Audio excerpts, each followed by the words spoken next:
lunch, and the message of that lunch was Tom Cruise was executive producer. He was putting money into it. He loved the books, and he wanted to see the movie made.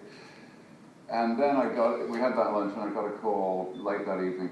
Could we have another lunch the next day? So it was exactly like Groundhog Day. We had a second lunch in the Beverly Wilshire Hotel exactly 24 hours after the first lunch, and the water was still $8 a bottle. And Dom's message at the second lunch was that Cruise was interested in playing the part.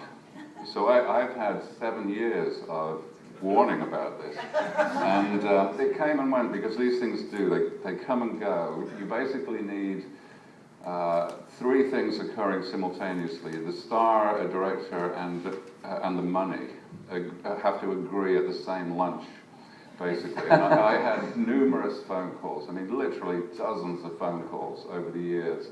You could hear ice cubes tinkling in a glass. You know, they were on a terrace outside of some Hollywood restaurant. And it was about to happen, and it was definitely going to happen, and it was Brad Pitt, and it was George Clooney, and it was this, and it was that. I was once on tour in Britain, we were going to Norwich, and I think we'd been in Manchester or something, and we were going on a train from Manchester to Norwich, and it was one of those little tiny suburban trains, 2 carriages kind of rattling along the line, and my phone rang, and it was George Clooney on the phone. With the ice cubes rattling in the glass.